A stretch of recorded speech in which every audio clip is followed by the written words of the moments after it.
Hello everyone, myself Mr. Sunil sir, and once again I welcome you all at Nagesh Kurzgi Orchid School TV channel.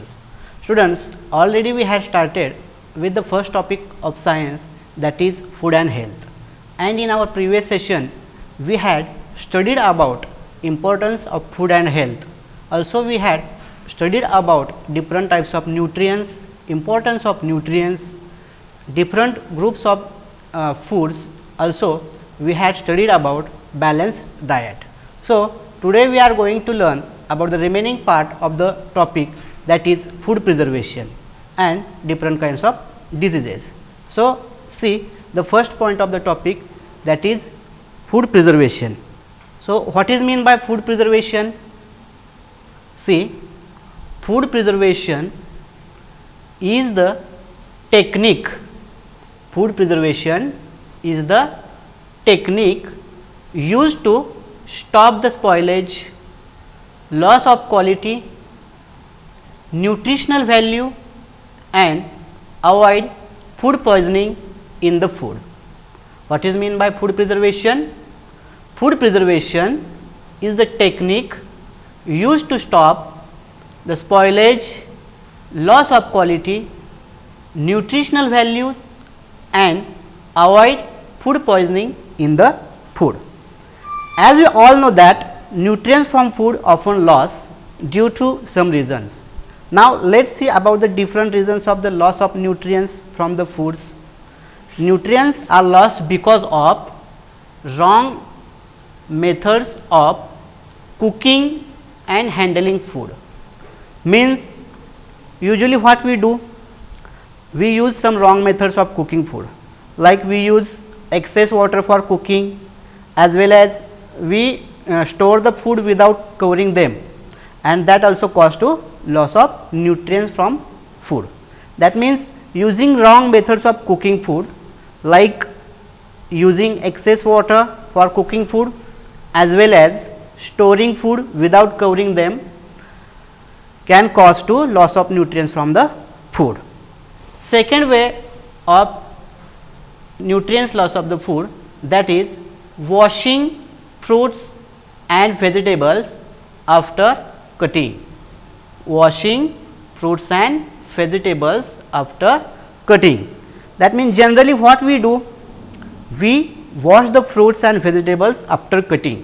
What we do, we wash the fruits and vegetables after cutting. But when we wash fruits and vegetables after cutting, some of the nutrients from them also get washed away with the water, and to avoid this you have to wash the fruits and vegetables before cutting them. What we have to do, if you want to wash the fruits and vegetables, we have to wash the fruits and vegetables before cutting. Then next step is that throwing water from food. Throwing water from food. That means generally people uses excess water for cooking. Excess means extra water for cooking, and after cooking what they do, they throws away that extra water from that food, and when we do so, the nutrients from that food also get washed away. If we throw that excess water from the food, the nutrients which are dissolved in that water can also be washed away with the water. And last way by which nutrients are lost, that are keeping foods for longer. Keeping foods for longer. That means when we keep foods, fruits and vegetables for longer time without using them in proper time, it also causes to loss of nutrients from the foods. And what happened with that food? It also starts smelling bad, and this is a sign of that germs and mold have started growing on them. What happens to that food if we not use that food on time? It starts smelling bad, as well as they start to spoil, and they are spoiled. So to avoid that, we have to use foods, fruits, vegetables in time. So these are some reasons of nutrients lost from the foods. And if we do not preserve the foods, it causes to loss of nutrients from it. Suppose if we do not preserve the foods, if we do not store the food properly, what happens to the food? It causes to loss of nutrients from it, and it starts smelling bad, and germs are growing on it, and it also get spoiled. And when we eat such spoiled food, can causes food poisoning and other stomach problems also. So, but we can avoid this by using some methods of food preservation. By using food preservation method, we can save the food, or we can preserve the food for longer time. So, now we have to learn how exactly we can preserve the foods, or which methods are useful for preserving the foods. So, there are different methods of food preservations. So, let us see how exactly we can preserve the foods for longer by using different methods. There are different methods of food preservation like refrigeration, dehydration, sweetening, salting, canning and pickling. But as well as there are other than that, there are so many methods of food preservations, but in this lesson we have to learn only about these 6 methods of food preservation. So, let us see how refrigeration helps to preserve the foods. First method of food preservation is refrigeration. This is commonly used method to preserve the foods for several weeks. This is commonly used method to preserve the food for several weeks. Example: fruits, vegetables, meat, milk, etc. can be saved by this method, and this is very commonly used and general method of food preservation. Why? Because nowadays freezer is available in everybody's house, and by using fridge, by using refrigerator, we can save the food for longer.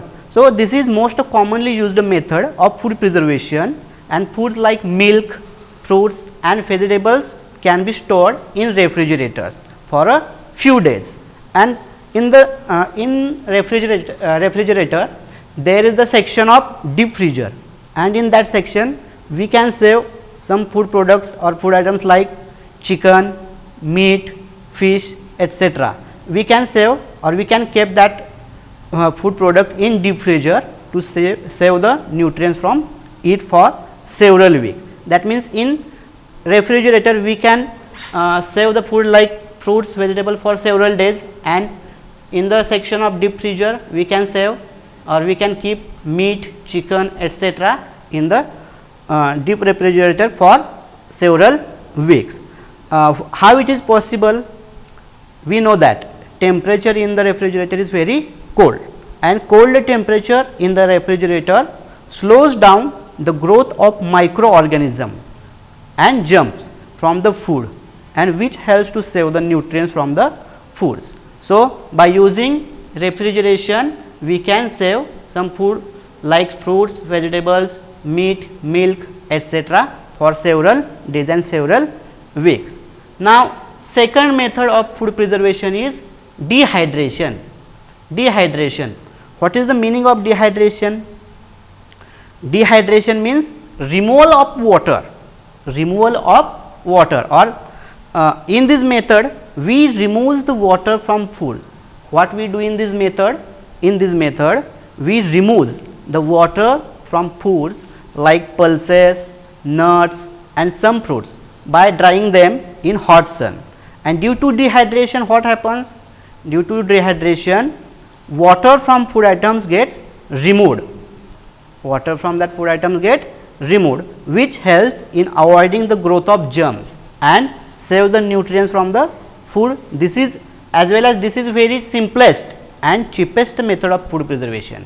Dehydration is very simplest and cheapest method of food preservation. Why? Because in this, using this method we do not require any equipment, or we do not require any material to save the food. We can generally dry the food items in hot sun. By this way also we can remove the water from the food, and we can save the food for several weeks or several days. Using this method we can preserve some pulses, fruits and vegetables also. You can see the picture of the food that can be saved or that can be preserved by dehydration. Some resins, cashew nut, dry fruits are there. Generally dry fruits and some fruits can be saved by using dehydration, by using this method of food preservation, that is dehydration. Dehydration, once again dehydration means removal of water from foods, and example of that can be dehydrated peas.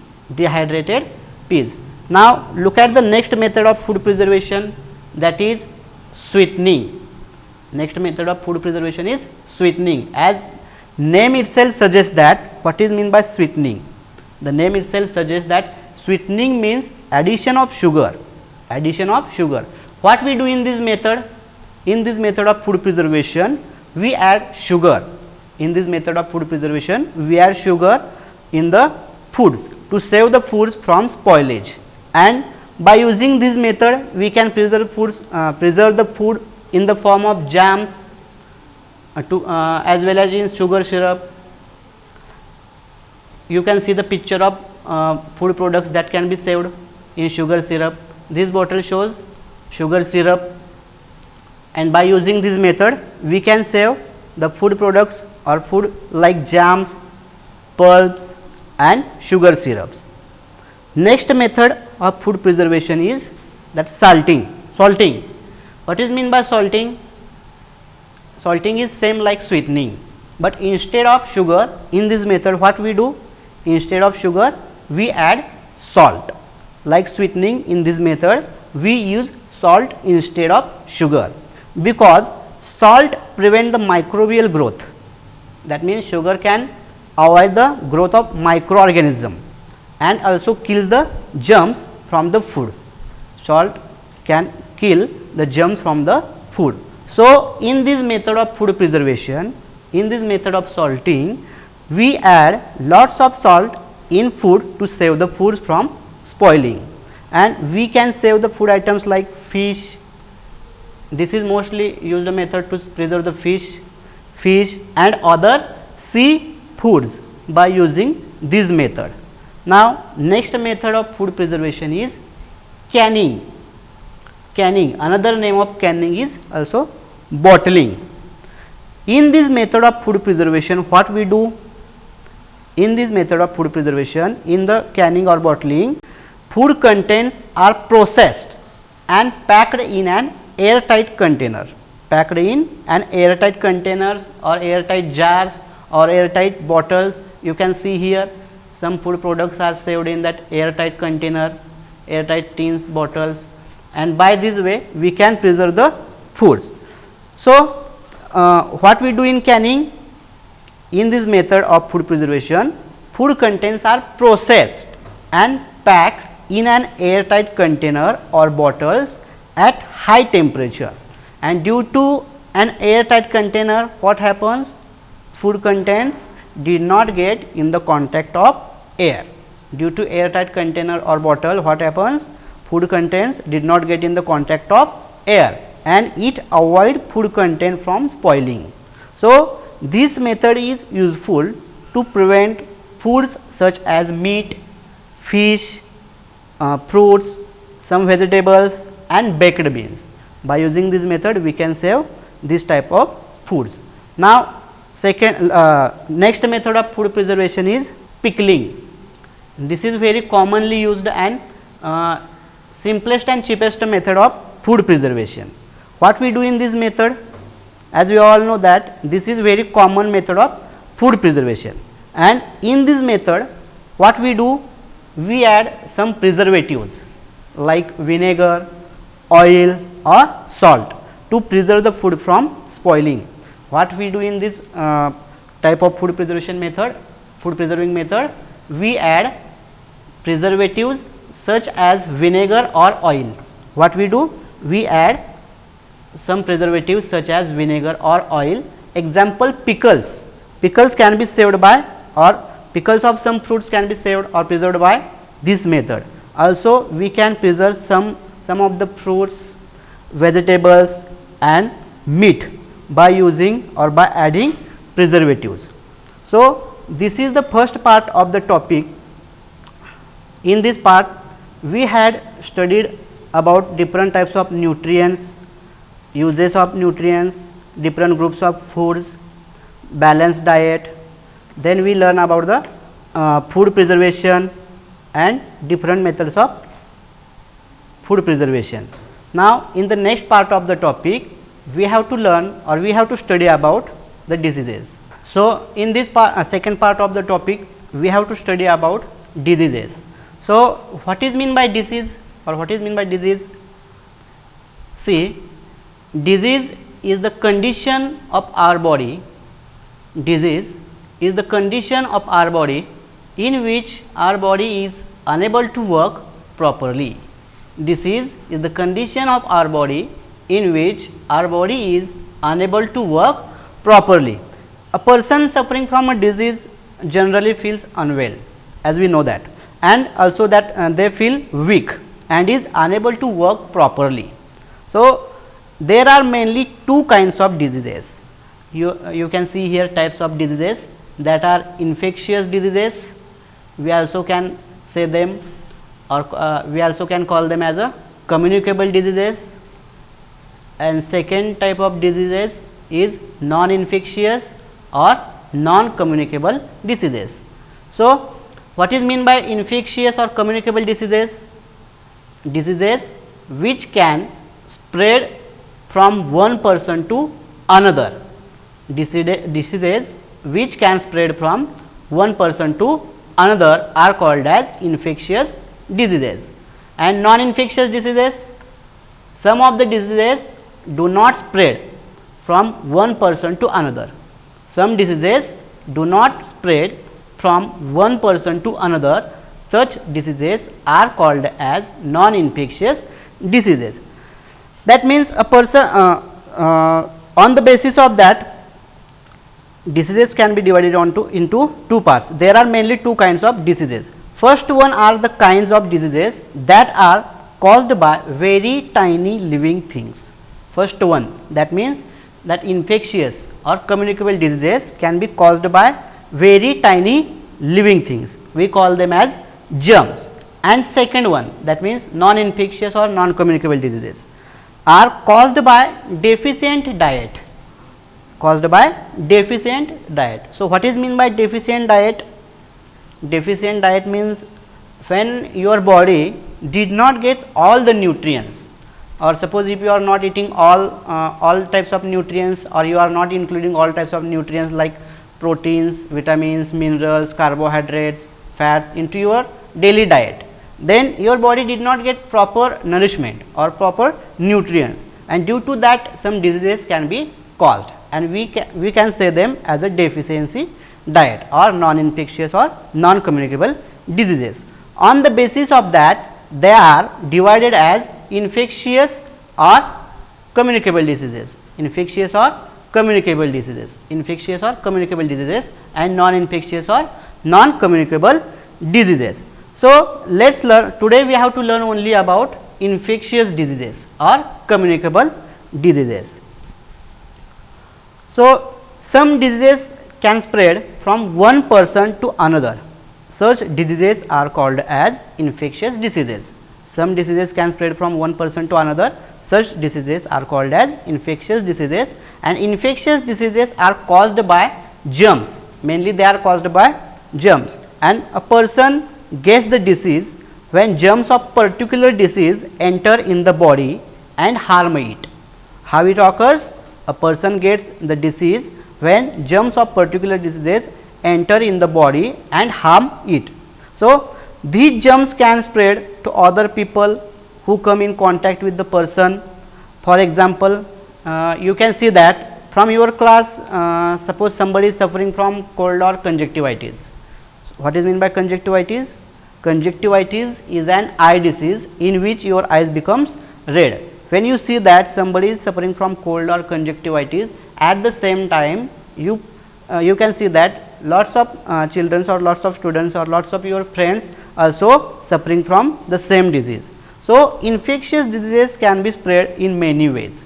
Now, we will learn about it in detail, how actually they spread. Infectious diseases also can spread from through infected food and water. through air, through insects, through direct contact and through damaged skin. These are some of the reasons, that is through infected food and water, through air, through insects, through direct contact, through damaged skin. By this way some infectious diseases can be spread. Now, see actually or how exactly they can spread through infected food and water. As we all know that food and water is very essential thing for our life. We cannot live without food and water, and food and water can become infected with germs. Sometimes food and water can become infected with germs if they are not stored properly, and when we eat such infected food and drinks infected water can causes diseases to spread, and diseases like diarrhea, typhoid, jaundice and cholera. Diarrhea, typhoid, jaundice and cholera are some of the diseases that can be spread in this way. In this way means when we eat infected food or drink infected or polluted water, then that type of diseases can occur or can spread. Germs also can enter in the food through dust and dirt also, and some insect like cockroaches and house flies also carry dust and dirt as well as some germs through the onto the food, and some small animals such as rats also spread germs, and due to that food and water become infected. So, in this way some infected diseases can be spread through food and water. Now, see how through air some infectious diseases spread. As we all know that like food and water, air is also very essential thing for our life. We breathe in air, oxygen that we get from the air, oxygen which is needed, that we also get from the air. So, for that we have to breathe in clear and pure air, but suppose we breathe in dirty or polluted air, some of the diseases can cause or spread from that polluted air. As well as when a sick person coughs, sneezes or spits, germs are released into the air from their spits and coughs, and when a healthy person breathes in this infected air, the germs from that infected air may enter in the healthy person's body, and diseases like common cold, flu, measles and chicken pox. Some diseases like common cold, flu, measles and chicken pox can be spread through infected air or polluted air. Also, air pollution also causes some heart diseases, lung cancers and respiratory infections in children. As we know that air can be polluted through vehicles, through smoke, as well as industries and factories also can cause air pollution, and when we breathe in that air we can suffer from that serious diseases. Like that we can air is also cause to spread of infectious diseases. Now, see how actually insect spread some infectious diseases. Through insects, how exactly infectious diseases can spread. As we all know that insects and germs are everywhere, but some of the insects like mosquitoes and fleas also spread diseases. For example, if we see female Anopheles mosquito, what she does? She sucks the blood of person with malaria. When we see female Anopheles mosquito sucks the blood of person with malaria, it sucks the germs of malaria too from the body of infected person, and it becomes a carrier of malaria germs. And when that mosquito bites to healthy person, the germs of malaria are spread up, enter in the body of that healthy person and make him suffer from malaria.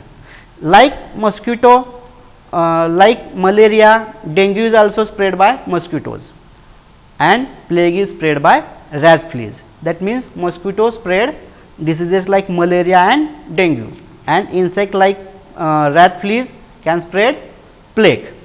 So, in this way insects are also spread some infectious diseases. Now, through direct contact, see how actually due to direct contact we suffer from some infectious diseases. As we all know that we are living in a community, we live in a community or society, and for daily work we are getting in contact of so many people throughout the day, and when we are getting in the contact or when we touch to the infected persons, then some diseases like ringworm, chicken pox, measles and the common cold can be spread by touching an infected persons. Or also sometimes we use the things like towel, handkerchief, combs or toys. That time also what happens, that that time also some germs or some infectious germs also can spread through from that things towards the healthy persons. That means, by using things like towel, handkerchief or toys that have been used by the infected person, we have to we suffer from some infectious diseases. So, to avoid that, we do not have to use the things that have been used by the infected persons, and germs from that things can be spread from one person to another in this way. So, now next way of spreading infectious diseases is that through damaged skin. As we all know that our skin is working as a protective wall of our body. That means, it protects our body from heat, cold, sun rays, etc. So, germs cannot directly enter in our skin. Germs directly cannot enter to our skin or enter to our body. But suppose due to some reasons you are getting injury or you are getting cut or your skin get damaged, then due to that germs can easily enter into your body and cause diseases. So, germs of diseases like tetanus, also germs of diseases such as tetanus get into your body through in the skin. So, these are some reasons due to that infectious diseases can be spread. Now, here you can see some of the pictures of how actually diseases can spread through infected food, through air and through insect bites. Now, the next part of the topic is prevention of infectious diseases. As we all know that infectious diseases can spread by many ways, but we can stop them also by using some methods or by using some techniques or also by many ways. So, see actually what ways are important or by which way we can save the prevention or we can prevent the spreading of infectious diseases. First one is by controlling the breeding and spreading of germs. Breeding means what? Breeding means controlling the reproduction of germs, then keeping yourself and your surroundings clean, then by bathing with soap and water every day, then putting garbage in closed bins, by keeping windows open to let the sunlight in, using antiseptics and disinfectant, then using mosquito repellents and mosquito nets, also by spraying insecticides to kill the germs and stay away from infected persons, using boiled or purified water for drinking, etc. So, with this point of the lesson, we will conclude our session here, and in our next session we will learn in detail about how exactly we can prevent or how exactly we can stop the spreading of infectious diseases. But before concluding the session, we have to take a review about our today's session in short. So, today what we had learned or what we had studied about, first of all we had studied about food preservation, and also we had studied about different methods of food preservations like refrigeration, dehydration, sweetening, salting, canning and pickling in detail. And also we had studied about types of diseases. Out of that we studied only about infectious diseases, spreading of infectious diseases, and in short we learn about how to prevent infectious diseases. So, I hope you understood the points that we had discussed today, and in our next session we will learn about the remaining part of the lesson. Till that, you have to read the lesson properly. Thank you.